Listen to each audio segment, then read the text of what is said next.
அடிப்படையில் நம்ம எங்கே இருக்கணும்? வார்த்தைக்குள்ளே இருக்கணும். ஆண்டவர் சொல்கிறார் பாருங்க, வாழ்வு தருவது தூய ஆவியே. இப்போ புரிஞ்சுங்களா? உங்களுக்கு வாழ்வை கொடுக்கறது யார்? தூய ஆவி தான் கொடுக்குறாரு. பணம் கொடுக்குது, பொருள் கொடுக்குது, என் வீட்டுக்காரர் கொடுக்குறாரு, என் மனைவி கொடுக்குறாங்க, என் பிள்ளைங்க கொடுக்குது, அதெல்லாம் உலகத்தரமான வாழ்க்கை. கடவுள் கொடுக்குற வாழ்க்கை. ஏற்கனவே வாழ்வை குறித்து நான் பேசியிருக்கிறேன். என்னுடைய முன்னாடி இருக்க சர்மனில் பார்க்கலாம் நீங்கள். அப்போ கடவுள் கொடுக்குற வாழ்க்கையை அவர் எப்படி கொடுக்குறாருன்னா, தூய ஆவி வழியாக தான் கொடுக்குறாரு. அப்போ வாழ்வு தருவது தூய ஆவி. அந்த ஊனியல்பு ஒன்றுக்கும் உதவாது. பார்த்தீங்களா? ஊனியல்புனா என்ன? அந்த உடம்பை வச்சுக்கிட்டு நம்ம செய்கிற சேட்டையெல்லாம் எதுக்கும் உதவாது. எல்லாம் நம்ம உலகத்தை சார்ந்தது, எல்லாம் இங்கேயே அழிஞ்சிடும். அதை ஒரு சில நேரத்தில் இறப்புக்கு போவோம் பாருங்களேன். எல்லாம் நம்ம உறவுக்காரவங்க தெரிஞ்சவங்களுக்கு இறப்புக்கு போகும்போது அந்த பாடியை வச்சுக்கிட்டு அவங்க பண்ணுவாங்க பாருங்கள். அதாவது நம்ம ஒன்றை மதிக்கிறோம். அந்த உடல் மதிப்புக்குரியதாக நம்ம அடக்கம் பண்ணணும். சும்மா குப்பையில் தூக்கி நாய் மாதிரி எரிய முடியாது, விலங்குகளை போல் நம்ம தூக்கி போட முடியாது. ஆனால் அதனால் நம்ம அடக்க சடங்கு நல்ல நிறைவாக நம்ம ஒரு மரியாதையோடு நம்ம செய்கிறோம். ஆனால் அதில் சில சாங்கியங்கள்னு சொல்லிட்டு செய்வாங்க. சாங்கியங்கள் செய்வாங்க. அதில் உப்பெல்லாம் போடுவாங்க. எதுக்குன்னா அந்த கிருமி நாசினி அப்படி தான்.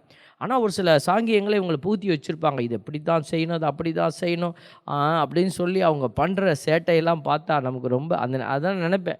அந்த நேரம் அவங்க ஒழுங்காக உட்காந்து கை வைத்து ஜெபிச்சா அந்த ஆத்மாவுக்கு உதவியாக இருக்குது. இந்த மாதிரி வேலைகள்லாம் அதை உதவி செய்யாது. இருந்தாலும் என்ன, எல்லோரும் பாருங்கள் அப்படியே எல்லாம் அந்த வீட்டில் அவ்வளோ குளிப்பாட்டி அந்த பாடி எல்லாம் செஞ்சு அதை பண்ணு இதை பண்ணு, அது எண்ணெய் எப்படி வை அப்படி வை, எல்லாம் ஆர்டரை நடக்குங்க. கோயிலுக்கு கூட்டிகிட்டு வந்தோடனையும் அங்கே ஒரு ஆர்டர் நடக்கும் பாருங்கள். அதுதான் வேதனையாக இருக்குது. எல்லாம் கொண்டு பிரேதத்தை நடுவில் வச்சுட்டு எல்லா வயலும் வெளியில் போய் உட்காந்துப்பான். அங்கே நம்பிக்கைக்குரிய சில ஆத்மாக்கள் உட்காந்துருக்கோம். அப்புறம் சாமியார் பூசை வைக்க கூப்பிட்டாங்களேன்னு அவர் பூசை வைப்பார். பாருங்கள், எது நடந்திருக்கணும்? அதுதான் நடக்கணும். கோயிலில் அந்த ஆத்மாவுக்காக நம்ம ஜெபிக்கிறது நடக்கணும். அதுதான் முக்கியம். அதை விட்டுட்டு நம்ம மற்றதெல்லாம், அதுதான் ஆண்டவர் சொல்கிறார், ஊனியல்பு ஒன்றுக்கும் உதவாது. நீ எதை நம்பிக்கிட்டு இருக்கியோ அதெல்லாம் காணாமல் போயிடும். நான் கூறிய வார்த்தைகள் பாருங்கள், நான் கூறிய வார்த்தைகள் வாழ்வு தரும் ஆவியை கொடுக்கின்றன. வாழ்வு தரும் ஆவி எங்கே போய் வாங்குறது ஃபாதர்? வார்த்தைகள் கொடுக்குது. பார்த்தீங்களா? வாழ்க்கையை ஆவியானவர் கொடுக்குறாரு. அந்த ஆவியானவரை நீ பெற்றுக்கொள்ளணுன்னா எங்கே போகணுன்னா வார்த்தைக்குள்ளே போகணும். அதனால தான் சொல்கிறோம், பைபிள் படிங்க. முன்னாடியெல்லாம் ஆளுக்கு வீட்டுக்கு ஒரு பைபிள் சொன்னோங்க. இப்போ மாற்றி சொல்கிறோம் நாங்கள், ஆளுக்கு ஒரு பைபிள். இப்போ எல்லாருக்குமே வாசிக்க தெரியும்.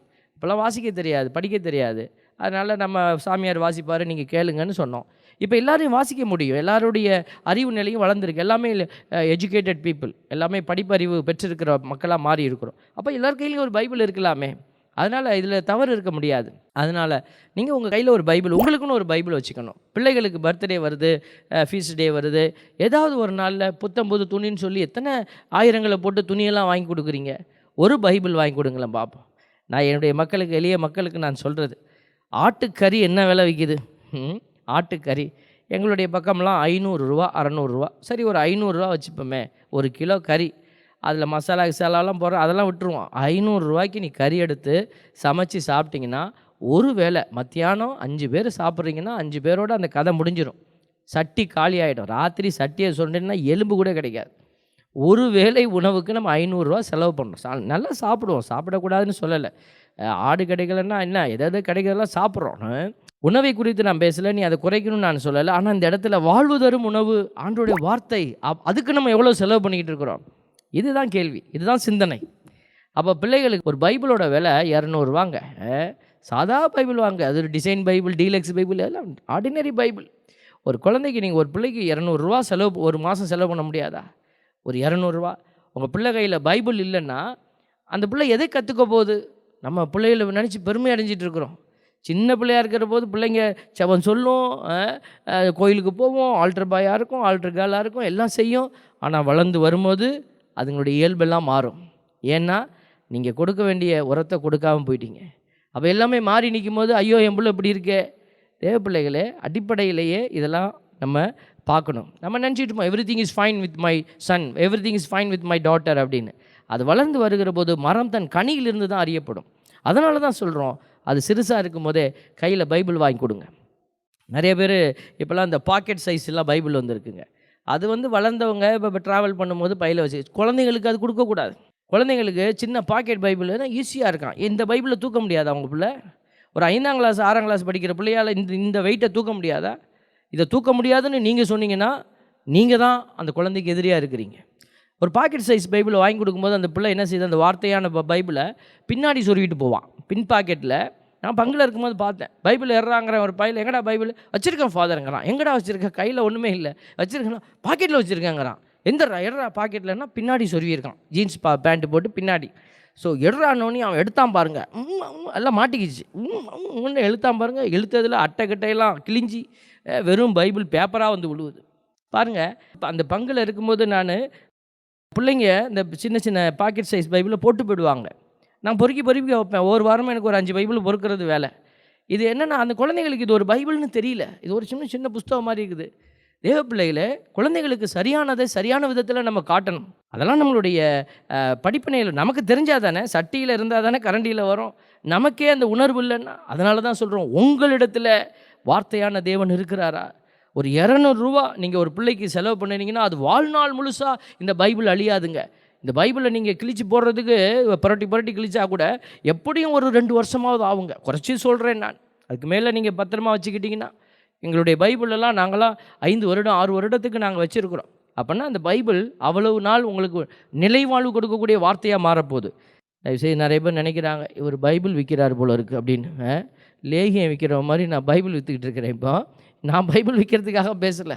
இந்த வார்த்தைங்கிற பொக்கிஷன் நம்ம கையில் இல்லைன்னா நீ எதை பேசி என்னத்தை சாதிக்க போகிறீங்க? இன்றைக்கி நிறைய பேர் அந்தோனியார்கிட்ட ஓடுவோம். அந்தோனியாரை ரொம்ப பிடிக்கும், வெரி குட், எனக்கும் ரொம்ப பிடிக்கும் அவரை. எனக்கு அந்தோனியாரை பிடிச்சிருக்கிற ஒரு காரியம் உங்களுக்கு பிடிச்சிருக்கான்றதை நீங்கள் பார்க்கணும். அந்தோனியாரை எதுக்கு பிடிக்கும்? அவர் கோடி அற்புதர், காணாமல் போனதை கண்டுபிடிச்சி தருவார். ஆடு மாடு கோழி எது காணாமல் போனாலும் கண்டுபிடிச்சி கொடுத்துருவார். இதுக்கு தான் அவரை பிடிக்குமா? அவர் கையில் 2 அடையாளம் இருக்குது. நீங்கள் நல்லா ஒத்து பார்த்தீங்கன்னா, பைபிள் இருக்கும், அது மேலே ஒரு குழந்தை இயேசு நிற்பார். இந்த 2 அடையாளத்தில் எந்த அடையாளம் முதல்ல வந்துச்சு? When Sid chose the new LinkedIn hiring assistant to fast-track company hiring, he found quality talent like his ideal candidate. Because he found her fast, appreciation grew, as did their business. Hire smarter to grow faster. அவர் குழந்தை இயேசுவை போய் வானத்தில் போய் இழுத்துட்டு வந்தாரா? இல்லை. அவர் எடுக்க முடிஞ்சது ஒரே ஒரு ஆயுதம் பைபிள் தாங்க. வார்த்தை வித்தகர் அவர், விவிலிய வித்தகர் அவர். விவிலியத்தில் அவர் கரகண்டவர். வார்த்தையை அறிவிக்கிறதுல அவர் அற்புதமாக உணர்ந்து பேசினார். மீனெல்லாம் கேட்டுச்சு, விலங்குகளெல்லாம் அடிபணிஞ்சிச்சு வார்த்தைக்கு. பாருங்கள், அப்படிப்பட்ட அற்புதர். அவர் வார்த்தையை தான் எடுக்க முடிஞ்சுது, அதை தான் எடுத்தார். இயேசுசாமி தானாக இறங்கி வந்தார். இதில் இன்றைக்கி நீங்கள் உங்கள் வீட்டுக்குள்ளே இயேசுசாமி இறங்கி வரணுன்னா, நீ சாமியாரை கூப்பிட்டாங்க மந்திரிக்கிறேன், இதை செய்கிறேன், அதை இல்லை. நீ பைபிள் எடுத்து நீங்கள் சத்தமாக ஆண்டவரை வார்த்தையை அந்த இடத்துல விளங்க பண்ணுங்க. அந்த இடத்துல தூய ஆவியானவர், பிதா வந்துடுவார், இயேசு கிறிஸ்து எல்லாருமே வந்துடுவாங்க. அந்த இடத்துல வார்த்தை இருக்கிற இடத்துல இவங்க 3 பேர் இருக்கிற இடத்துல மாதா விட்டுட்டு போயிடுவாங்களா? ஐயோ என் பிள்ளை அங்கே தான் பார்க்கணும், அவங்க ஓடி வந்துடுவாங்க. இயேசு வந்துட்ட பிற்பாடு அந்த வீட்டுக்குள்ளே யார் இருப்பா? வான தூதர்கள் எல்லாம் 3 தேவன் உன் வீட்டுக்குள்ளே நிற்கும் போது எல்லோரும் அவங்க இருப்பாங்களா? அங்கே வானத்தில் எல்லோரும் உன் வீட்டுக்குள்ளே வந்துடுவாங்க. இவங்கெல்லாம் வந்துட்டால் உன் வீட்டுக்குள்ளே பிசாசு இருக்குமா? Praise the Lord. நம்ம செய்ய வேண்டியதை செய்யாமல் ஃபோன் பண்ணி 110 சாமியார்கிட்ட ஜெபம் பண்ணிக்க, சாமி ஊழியக்காரன் எவனையாவது கூப்பிட்டு வந்து ஜெபம் பண்ண வைக்கிறேன். வர ஊழியக்காரனை கூப்பிட்டு ஜெபம் பண்ண வச்சாங்களா அவர் வீட்டில்? அவன் ஒன்று தான் பேய் இருக்குன்னு சொல்லிவிட்டான். பேய் இருக்குன்னு நான் தான் சொல்லுவேன், எந்த ஊழியக்காரன் கண்ணை மூடி ஜெபிச்சுட்டு உன் வீட்டுக்குள்ளே பேய் இருக்குன்னு சொல்கிறானோ அவன் பேயோட ஏஜெண்ட்டு. எந்த ஏஜெண்ட்டுக்கு அவன் வேலை செய்கிறானோ அதை தான் அவன் கண்ணுக்கு தெரியும். அவன் முதலாளி தான் அவனுக்கு தெரியும். நான் கண்ணை மூடனா என் ஆண்டவர் இருக்கிறாரா இல்லையான்னு தான் நான் பார்ப்பேன். என் ஆண்டவர் இல்லைன்னா நான் சொல்லிடுவேன், ஆண்டவர் இல்லைம்மா, அப்போனா அங்கே யார் இருக்கா? பிசாசு இருக்குன்னு அர்த்தம். அப்போ கண்ணை மூடி ஜெபிக்கிறவன் ஆண்டவரை பார்க்கணும், அவன் தான் ஊழியக்காரன். இன்றைக்கி நம்ம பைபிள் ஓடுறோம், பின்னாடி தூக்கிக்கிட்டு ஓடுறோம், எவனையாவது நம்ம வீட்டுக்கு விடுதலை தரமாட்டானா? என் வீட்டில் பேய் இருக்குது, பிசாசு இருக்குன்னு. தேவ பிள்ளைகளை, ஒருத்தன் அப்படி தான் போய் சொன்னான்னா, கோழியை வெட்டி தலையை மட்டும் விட்டெறிஞ்சு விட்டு அந்த ரத்தத்தெல்லாம் வீடு பூரா தெளிச்சு விட்டு இந்த கோழியை கொண்டு போய் எவன்ட்டையாவது கொடுத்துட்டு அவன் சமைச்சு சாப்பிடணும்னு சொல்லி ஒரு வீட்டில் ஒருத்தவங்கக்கிட்ட சொல்லிட்டு போயிட்டார் ஒரு ஊழியக்காரர். அந்த வீட்டுக்காரர் மனுஷன் பாவம் என்ன செய்வார்? ஊழியக்காரர் இப்படி சொல்லிவிட்டாரேன்னு சொல்லி தலையில்லாத முண்டை கோழியை தூக்கிக்கிட்டு ஊராலாம் சுற்றி ஒரு பயிலும் வாங்க மாட்டேங்கிறான். ஏதோ மந்திரிச்ச கோழியாச்சு, தலை இல்லாமல் தூக்கிட்டு வரீங்களே, நீங்கள் வாங்கி சாப்பிடுவீங்களா? அது ஏதோ மந்திரம் போட்ட கோழியாக இருக்கும் போல இருக்கும். ஒரு பயம் வாங்கலை. சாயந்தரம் வரைக்கும் கோழியை தூக்கியும் போட முடியாமல் செத்த கோழியை தூக்கிக்கிட்டு பாருங்கள் தேவ பிள்ளையில். இதெல்லாம் யார் செய்கிறா? எல்லாம் நம்ம ஆளுங்க தான் செய்கிறாங்க. ஓட்டுக்குள்ளே பேய் இருக்குது, பீரோக்கு அடியில் இருக்குது, பிரிட்ஜுக்குள்ளே இருக்குது. தயவுசெய்து நீங்கள் ஆண்டவருடைய பிள்ளையாக பைபிளை எடுங்க. வார்த்தையான தேவனை நீங்கள் உயர்த்துகிற போது அவர் உன்னை உயர்த்தி ஆசீர்வதிப்பார். Praise the Lord. ஆண்டவருடைய பிள்ளைகள் இதை நம்பணும். நீங்கள் பாருங்கள், பைபிள் சொல்லுது பாருங்கள், 1 பேதுரு 1:23 நீங்கள் அழியக்கூடிய வித்தினால் அல்ல மாறாக. அழியக்கூடிய வித்தினால் அல்ல. வித்துனா என்ன? அதுதாங்க உயிர் அளிக்கிற ஜீவன். அதனால் இல்லை, மாறாக உயிருள்ளதும் நிலைத்திருப்பதுமான அழியாவித்தாகிய கடவுளின் வார்த்தையால் புதுப்பிறப்பு அடைந்துள்ளீர்கள். இப்போ கேள்வி நீ கேட்டு பாருங்க, அடைந்துட்டீங்களா இல்லையா? அடையலைன்னா என்ன அர்த்தம்? இனிமேல் செய்யுங்கன்னு அர்த்தம். அந்த வார்த்தை வல்லமை எப்படி? எபிரேயர் 4:12, கடவுளுடைய வார்த்தை உயிர் உள்ளதுங்க. அந்த வார்த்தை செத்துப்போன வார்த்தை இல்லை. பாருங்கள், இந்த உயிருள்ளது அப்படிங்கிறதுக்கு ஒரு உதாரணம் நீங்கள் நல்லா பார்க்கலாம். இதை நீங்கள் ஒருத்தரை திட்டுறீங்க, இல்லை ஒருத்தர் உங்களை திட்டுறாங்க, பேசுகிறாங்க. அப்போ அவங்க பேசும்போது நமக்கு சந்தோஷமாக இருக்குமா? திட்டும்போது அப்போ திட்டாங்கன்னா நமக்கு மனசெல்லாம் காயமாயிடுது. நான் இந்த நேரத்தில் சில இடத்துல எக்ஸ்பெரிமெண்ட்டாக பிள்ளைகளுக்கு செஞ்சு காட்டுவேன். பேசிக்கிட்டே இருப்பேன், முன்னாடி இருக்கிற ஒரு பிள்ளைய டார்கெட் பண்ணி திட்டுவேன். நேராக உட்கார், ஒழுங்காரு, இந்த உட்கார், சொல்கிறத கேளுன்னுவேன். சில பிள்ளைங்களாம் அழுதுரும். ஏன்னா அவ்வளோ பேருக்கு முன்னாடி நம்ம திட்டுறோம். போல தொடலை ஒன்றுமே செய்யலைங்க. பாருங்கள், அந்த பிள்ளை அழுவும், அந்த பிள்ளை முகம்லாம் வாடிடும். காரணம் என்ன? நான் போட்ட வார்த்தை. இந்த வார்த்தைக்கு வல்லமை இருக்குதா இல்லையா? நீங்களும் செய்து பாருங்கள், நீங்கள் அனுபவிச்சிருப்பீங்க. கிளாஸ் ரூமில் டீச்சர் திட்டியிருப்பாங்க நம்மளை, நமக்கு எவ்வளோ காயப்பட்டிருப்போம். அப்போ அந்த வார்த்தைக்கு வல்லமை இருக்குது. ஒரு மனுஷரை கூனி குறுக வைக்கிறதுக்கு அந்த வார்த்தைக்கு வல்லமை இருக்குன்னா, அதே வார்த்தை உங்களை மீண்டும் எழுப்புறதுக்கும் வல்லமை உள்ளதாக இருக்கிறது. நம்ம வார்த்தைக்கே உயிர் இருக்குதுன்னா ஆண்டவருடைய வார்த்தைக்கு உயிர் இல்லாமல் போயிடுமா? Praise the Lord. ஆண்டவருடைய வார்த்தை உயிர் உள்ளது. பாருங்கள், அது வெட்டக்கூடிய எந்த வாளினும் கூர்மையானது. அதனுடைய ஷார்ப்னஸ் எந்த கத்தியிலையும் வராது. ஆன்மாவை அதனுடைய ஷார்ப்னஸ் எவ்வளோன்னு அடுத்தது சொல்லுது பாருங்கள். நீ வெட்டுனீன்னா பொருளை தான் ஒன்று வெட்டி ரெண்டாக்க முடியும். ஆனால் இந்த வார்த்தை ஆன்மாவையும் ஆவியையும் பிரித்து காட்டும். உன் ஆவி எங்கே சுற்றிக்கிட்டு இருக்குது? நான் ஏற்கனவே சொல்லியிருக்கிறேன். உன் ஆவி நடுவில் ஆத்மா பக்கம் சாஞ்சிருக்குதா இல்லை உடல் பக்கம் சாஞ்சிருக்குதா? இந்த ஆவி தான் எங்கே சாஞ்சிருக்குன்னு நம்ம கண்டுபிடிக்கணுங்க. இந்த ஆவி ஆத்மா பக்கமாக உடல் பக்கம் சாஞ்சிருக்காங்கிறத பகுத்து பார்க்க உதவுது இந்த வார்த்தை. பாருங்கள், பிரிக்கும் அளவுக்கு குத்தி ஊடுருவுகிறது. எவ்வளோ தூரத்துக்கு அதனுடைய ஹீலிங் பவர் இருக்குது பாருங்கள். வார்த்தைக்கு ஹீலிங் பவர் இருக்குது, சுகமளிக்கிற வல்லமை. எலும்பு மூட்டையும் மஜ்ஜையையும், எலும்பு தாங்க நமக்கு உடலில் இருக்கிற இன்னர் பார்ட்டு. அதுக்குள்ளே ஒரு இன்னர் பார்ட்டு, ஒரு உள்பகுதி இருக்குன்னா அது மச்சை, உள்ளக்க இருக்கிறது. சின்ன பிள்ளைங்களுக்கெல்லாம் தெரிஞ்சிருக்கும். தெரியலன்னா வீட்டில் அம்மாட்ட கேளுங்க. அதாவது இந்த ஆட்டுக்கறி கடையில் நல்லி எலும்பு வந்துச்சுனாக்கா அதை என்ன செய்வோம்? நம்ம உறிஞ்சி சாப்பிடுவோம். நல்லா உரிடா அப்படின்னு தட்டி தட்டி பிள்ளைகளுக்கு கொடுப்போம். அதுக்கு பேர் தான் மையப்பகுதியில் இருக்கிற அந்த கருப்பு பகுதி, மஜ்ஜை. அந்த அளவு அதையும் ஊடுருவி பாயுது பாருங்களேன். அப்போது அது இன்னும் என்னென்ன சொல்லுது? உள்ளத்தின் சிந்தனை, நோக்கம் எல்லாத்தையும் சீர்தூக்கி பார்க்கிறது. அப்போ பாருங்கள், இவ்வளவு வல்லமையோடு இருக்கிற வார்த்தையை விட்டுட்டு நாம் அங்கேயும் எங்கேயும் ஓடி ஓடி களைத்து போனோமே. ஆண்டவருடைய வார்த்தை பாருங்கள், இதுதான் நற்செய்தின்னு சொல்கிறாரு பேதுருவில் 1:25. ஆண்டவரின் வார்த்தையோ என்றென்றும் நிலைத்து இருக்கும், இவ்வார்த்தையே உங்களுக்கு அறிவிக்கப்பட்ட நற்செய்தி. அப்போ அந்த நற்செய்தி என்னங்கிறத நம்ம அறிந்து கொள்ளணும். இன்றைக்கி முதல் வாசகத்தில் அப்படியே போய் பாருங்களேன். தொற்கான்கிற ஒரு மகளை ஆண்டவர் பேதுரு சுகப்படுத்துகிறாரு. அந்த அம்மா யார்? அங்கே கைமண்களெல்லாம் கூட்டி சேர்த்துருக்குறாங்கன்னா என்ன, இல்லை எல்லாத்துக்கும் வா 5 கிலோ அரிசி தரேன், உனக்கு 10 கிலோ பருப்பு தரேன், அப்படி செஞ்சாங்களா? இல்லை, அன்பை கொடுத்தாங்க. ஸோ அவங்க செய்த அந்த சில காரியத்தெல்லாம் அவங்க ஓடியாந்து காட்டுறாங்க. இந்த அம்மா சும்மா இருக்க மாட்டாங்க, எல்லாத்துக்கும் ட்ரெஸ்ஸு தைச்சி கொடுத்தாங்க, ஊழியத்துக்கு ட்ரெஸ்ஸெல்லாம் தைச்சாங்க, எங்களுடைய வழிபாட்டுக்கு அவங்க உதவி செய்தாங்க. பாருங்கள், அவங்க செய்த செயல். அவங்க பிரசங்கம் வச்சாங்கன்னு யாருமே சொல்லலை. நற்செய்தி என்பது வார்த்தையை உள்ளத்தில் தாங்கி இருந்தவங்க அதை அன்பால் வெளிப்படுத்தினாங்க, செயலால் வெளிப்படுத்தினாங்க. Can't miss Tanya's party, bro. Sorry.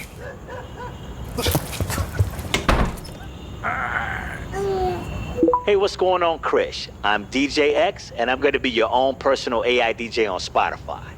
I'm home alone, but I want a party. Party time solo style. Let's get this going. Your personal DJ, AI DJ, only on Spotify Premium.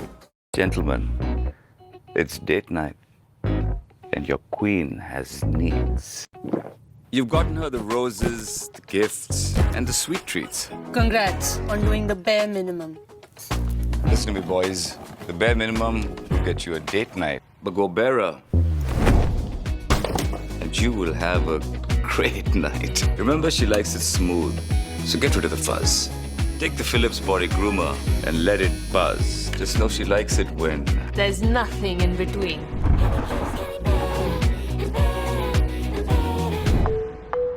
Philips. வெளிப்படுத்தினாங்க. இன்றைக்கி நம்மளும் வெளிப்படுத்துகிறோம். நம்ம பெரிய நியாயஸ்தர் மாதிரி நம்ம பேசுவோம். நம்ம நாங்கள் ரொம்ப நல்லவங்க, என்னுடைய வீட்டில் நான் ரொம்ப பர்ஃபெக்ட்டு, அங்கேயே தெரியும் நம்ம யார் அப்படின்னு. மற்றவங்கெல்லாம் கேவலமாக இருக்கிறாங்க, நான் மட்டும் நல்லவங்க அப்படின்னு நீங்கள் சொன்னீங்கனாலே உன்னுடைய நற்செய்தியினுடைய ஆழம் என்னங்கிறத நம்ம கண்டுபிடிச்சிடலாம். தேவ பிள்ளைகளே, யோவான் 2:5 சொல்லுது, அவரது வார்த்தையை கடைபிடிப்போரிடம் கடவுளின் அன்பு உண்மையாகவே நிறைவடைகிறது, நாம் அவரோடு இணைந்திருக்கிறோம் என அதனால் அறிந்து கொள்ளலாம். அப்போ கடவுளுடைய வார்த்தையை கடைபிடிப்போரிடம் கடவுளுடைய அன்பு உண்மையாக நிலைத்திருக்குது. இப்போ வார்த்தையை கடைபிடிக்கிறதுனா என்னங்க? இப்போ நம்ம யோசிச்சு பார்ப்போமே, ஒரு வீட்டுக்குள்ளே ஒருத்தர் கணவர் குடிக்கிறாருன்னு வச்சுப்போமே, அவர் குடிச்சிட்டு வரும்போது என்ன பேசுவார்? அங்கே குடிக்கிறவங்க இருக்கிற இடத்துல என்னென்ன பேசுனாங்களோ அதெல்லாம் பேசுவார். இங்கே வந்து வீட்டில் வந்து அப்படியாக்கும் இப்படியாக்கும், சின்ன பிள்ளைங்க இருக்கிறாங்கன்னு பார்க்க மாட்டாங்க, அவங்க தவறான வார்த்தைகள் எல்லாம் பேசுவாங்க, எல்லாத்தையும் பேசுவாங்கன்னு வச்சுக்கோங்களேன். நீங்கள் அதுக்கு பதில் பேசுனீங்கன்னா, பழைய ஏற்பாட்டினுடைய காலம், கண்ணுக்கு கண் பல்லுக்கு பல். ஆனால் ஆண்டவர் இயேசு அப்படி சொல்லி கொடுக்கலையே. ஒருத்தன் ஆடையை கேட்குறான்னா மேலாடையை கேட்டால் உள்ளாடையும் கழட்டி கொடுங்குறாரு. அவன் 1 கிலோமீட்டர் தூரம் உன்னை நடந்து வர சொன்னால் 2 கிலோமீட்டர் அவனோட போங்கிறாரு. அப்போனா ஆண்டவர் இயேசு வேறு ஒரு லாஜிக்கிலெல்லாம் பேசுகிறாரு. அப்போ ஒரு கணவரோ ஒரு மனைவியோ உங்கள் வீட்டுக்குள்ளே ஒரு அபிஷேகம் இல்லாத வார்த்தையை பேசும்போது நீங்கள் என்ன செய்யக்கூடாது? அதுக்கு வரிஞ்சு கட்டிக்கிட்டு நிற்கக்கூடாது. பேசுகிறா, நீ பேசுகிற, நான் நீ ஆனாவண்ணாவில் பேசு, நான் காஞ்சாச்சாவில் பேசுகிறேன் அப்படின்னா. ஒரு வீட்டில் அப்படி தான் ஒரு கணவர் குடிச்சு கொண்டு இருந்தார். நான் இப்போ பிரதராக இருந்தப்போ அந்த வீட்டுக்கு போகிறேன். பிள்ளை குட்டியெல்லாம் அடித்து போட்டாருன்னு கேள்விப்பட்டு உள்ளே போகிறேன்.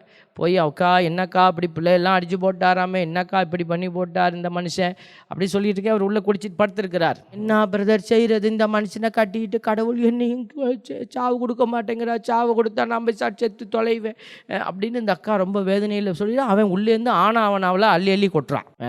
அங்கேருந்து உள்ள நீங்கள் உடனே பார்க்காதீங்க என்னன்னு, அதெல்லாம் சொல்ல முடியாதீங்க, ரெக்கார்ட் பண்ணிடுவீங்க நீங்கள். அவன் ஆனாவனாவில் கொட்டுறான், இந்த அக்கா கொண்டே வரிஞ்சு கட்டிக்கிட்டு காஞ்சாச்சாவில் அள்ளி கொட்டுது. ஏண்டாங்க அக்கா? எனக்கு கொஞ்ச நேரத்தில் ஒன்றும் ஓடலை, மேலெல்லாம் கூச ஆரம்பிச்சிருச்சு. நான் கேட்டேன், ஏக்கா அவன் தான் குடிச்சிட்டு பேசுகிறான். நான் கேட்டேன் அந்த அம்மாட்ட, ஏக்கா யாருக்கா குடிச்சிருக்கிறா இப்போ அப்படின்னு.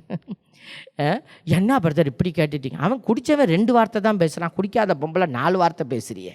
அப்போ பாருங்கள், கண்ணுக்கு கண் பல்லுக்கு பல் அந்த மாதிரி சொல்லுறாங்க.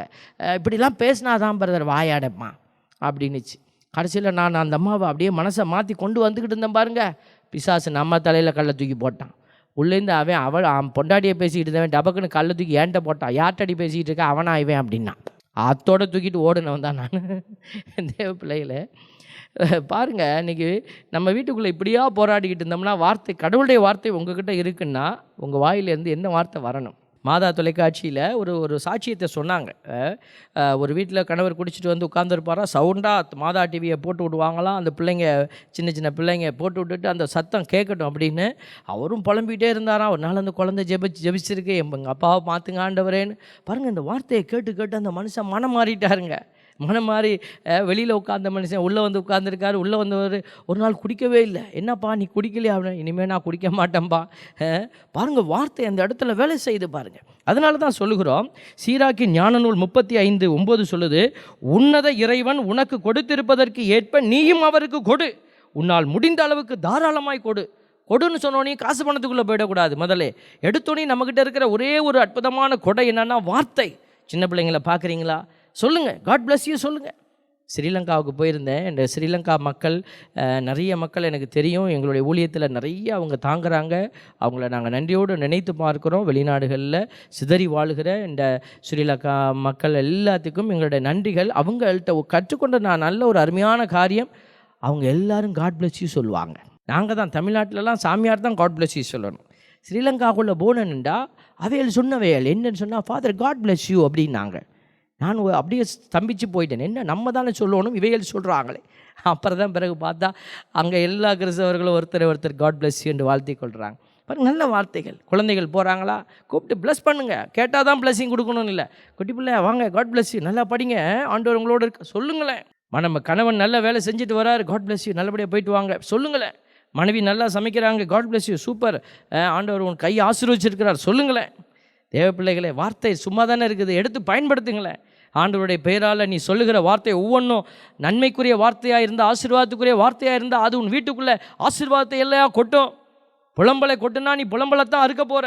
ஐயோ ஆண்டவர் என் வீட்டை அப்படி வச்சுருக்கிறாரு, என் பிள்ளைகள் எல்லாம் இப்படி வச்சுருக்கிறாரு. நீ மாற்றணும்னு நினச்சினா நீ மாற்றி பேசு. இல்லை என் குடும்பம் இன்னும் கீழே போகணுன்னா அதையே பேசு. Praise the Lord. தேவ பிள்ளைகளை நம்ம தான் யோசிக்கணும். நம்ம தான் செயல்படணும். ஆண்டவருடைய வார்த்தை பாருங்கள், 2 தீமோத்தேயு 2:15 சொல்கிறாரு பவுலடியார், நீ கடவுள் முன் ஏற்புடையோனாக நிற்க முழு முயற்சி செய், உண்மையின் வார்த்தையை நேர்மையாய் பகுத்து கூறும் பணியாளனாகிய நீ வெட்கமுற வேண்டியதில்லை. பார்த்தீங்களா? அப்போ உண்மையின் வார்த்தையை நேர்மையாய் பகுத்து கூறணுங்க. அப்போ உண்மையின் வார்த்தையை உண்மையாக சொல்லு, நேர்மையாக சொல்லு. அவன் தே டிசர்வ் இட். சும்மா போய் நீ இல்லாதவனுக்கு போய் தூபம் போட வேண்டிய அவசியம் இல்லை. அதிகாரிகளுக்கு போய் இல்லாத போய் நீ சொல்ல வேண்டிய அவசியம் இல்லை. இருக்கிறத உண்மையாக சொல்லு, இல்லையா இல்லைன்னு சொல்லி போயிட்டே இரு, அவ்வளோதான். பிள்ளைகளை நீங்கள் அப்ரிஷியேட் பண்ணுங்கள். தேவ பிள்ளைகளே, Ready to experience the thrill of learning live trading? Dive into the real-time market analysis with our research team. Explore now. Investments in securities market are subject to market risks. Read all the related documents carefully before investing.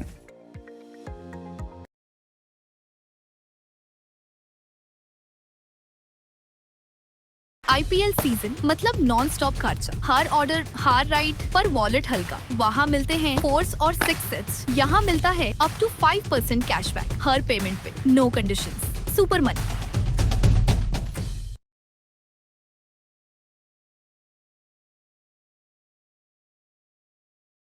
பிள்ளைகளே, தர்மியான நாளில் ஆண்டவருடைய வார்த்தையை நம்முடைய உள்ளத்தில் இருக்கிற எல்லா தீமைகளையும் அது மாற்றக்கூடியதாக இருக்கிறது. யாக்கோபு 1:21 சொல்கிறாரு, எல்லா வகையான அழுக்கையும் உங்களிடம் மிகுந்துள்ள தீமையும் அகற்றி உங்கள் உள்ளத்தில் ஊன்றப்பட்ட வார்த்தையை பணிவோடு ஏற்றுக்கொள்ளுங்கள், அதுவே உங்களை மீட்க வல்லது. உங்கள்கிட்ட என்ன வார்த்தை ஊன்றப்பட்டிருக்கிறது? வேறு சொல்லுது, உங்கள் உள்ளத்தில் ஊன்றப்பட்ட வார்த்தையை பணிவோடு ஏற்றுக்கொள்ளுங்கள். உங்கள் உள்ளத்தில் எந்த வார்த்தை ஊன்றப்பட்டிருக்குன்னு நீங்கள் இந்த நேரம் யோசிச்சு பாருங்களேன். ஒரு சில பேர் வாயிலேருந்து ஏதாவது வார்த்தை, கெட்ட வார்த்தை வந்துகிட்டே இருக்கும். ஒரு சில பேருக்கு எப்போ பார்த்தாலும் அது இல்லைங்க அது இல்லைங்கன்னு வரும். இல்லைன்னா இல்லை தான். அது எதுக்கு இல்லை சொல்கிறோன்னே தெரியாது. அது இல்லை, அவங்க ஒன்று சொல்லுவாங்க, நம்ம ஒன்று சொல்லுவோம். உடனே நம்ம மறுத்து அது இல்லைங்க அப்படின்வோம். அது எதுக்கு நீ இல்லைன்னு சொன்னேன் தெரியாது. நம்மக்கிட்ட அதுதான் இருக்குது. நான் சின்ன பிள்ளையாக இருக்கும்போது, பிரதராக படிச்சுட்டு இருக்கும்போது என் வாயில் ஒரு வார்த்தை வந்துகிட்டே இருந்துச்சு. ஷிட்டுன்னுவேன். அடிக்கடி ஏதாவது ஒரு தப்பாக போச்சுன்னா ஷிட் அப்படின்னுவேன். அப்புறம் ஒரு நாள் ஜெபத்தில் ஆண்டவர் சொன்னார், நீ எதுக்கு அடிக்கடி இந்த வார்த்தையை சொல்லிக்கிட்டே இருக்க? ஷிட்டுன்னா என்னன்னு தெரியுமான்னு கேட்டார். அதுக்கப்புறம் தான் டிக்ஷனரியை ரெஃபர் பண்ணி பார்த்தா மலம்னு போட்டுருந்துச்சுங்க. மலம், கழிவு, மனித கழிவு. புல்ஷிட்டுன்னா மாடு போடுற கழிவு, சாணி. மனுஷன் போட்டானா மனுஷன் சாணி. பாருங்கள், இந்த வார்த்தையை என் வாயிலேருந்து சொல்லிக்கிட்டே இருந்தேன். அப்புறம் தான் பார்த்தேன், இந்த கருமத்தையே இவ்வளோ நாள் சொன்னோம். அப்புறம் மாற்றிக்கிட்டோம். நிறைய பேர் வீட்டில் சொல்லிக்கிட்டே இருப்பாங்க, லூஸு, பிசாசு. பிள்ளைகளை பார்த்தா பிசாசு, எருமை மாடு. நம்மக்கிட்ட இருக்கிறது வருதுங்க. தயவுசெய்து இதெல்லாம் மாற்றணும். Let us use some good words. ஆண்டவருடைய ஆசீர்வாதமான வார்த்தைகளை நீங்கள் பயன்படுத்துங்க. நமக்குள்ளே ஆவியானவர் குடியிருக்கிறார் என்பதை நாம் உணர்ந்து சில ஒக்காபுலரிஸ்லாம் லோட் பண்ணணும். ஆட்டோமேட்டிக்காக வராது. You have to load your self. அதுக்கு தான் பைபிள் படிக்கணும். நீங்கள் பைபிளை வாசித்து உங்களுக்கு பிடிச்ச வசனம் எது அதை நீங்கள் எடுத்துக்கொள்ளுங்கள். ஆண்டவர்கிட்ட முன்னாடி நீங்கள் அதை பர்பஸாக பயன்படுத்தணும். உடனே வராது. உங்கள் மனைவியை நன்மையான வார்த்தையால் நீங்கள் 2 தடவை ஃபோர்ஸ் பண்ணி சொல்லணும், 3 தடவை சொல்லணும், 4 தடவை. காலையில் எந்திரிக்கும் போதே இன்றைக்கி 5 பேர்கிட்டையாவது இந்த நன்மையான ஆசீர்வாதமான வார்த்தையை நான் பயன்படுத்துவேன் அப்படின்னு நம்ம என்ன செய்யணும்? நம்மளை பக்குவப்படுத்தணும், பயன்படுத்தணும். அப்படி நீங்கள் முயற்சிக்கும் போது தான் ஆட்டோமேட்டிக்காக அது வர ஆரம்பிக்கும். நீ பேசாமல் இருந்தீன்னா தீமை உனக்குள்ளே வந்து உட்காந்திப்பான். The idle mind is the workshop of devil. எந்த மனசு சும்மா இருக்குதோ அது பிசாசினுடைய தொழிற்சாலையாக மாறுது. அதனால தான் சொல்கிறோம், நீ ஆண்டவருக்காக வேலை செய்ய ஆரம்பிக்கும் போது ஆண்டவர் உனக்குள்ளிருந்து செயல்பட ஆரம்பிப்பார். செயல்படக்குள்ளே நீங்கள் கடந்து செல்ல தயார் இருப்பீங்கன்னு நம்புகிறோம். நீங்கள் ஆண்டவர்கிட்ட பலன் கேட்டு கடந்து வாங்க. ஆண்டவர் உங்களுக்கு உதவி செய்வார். ஆமென்.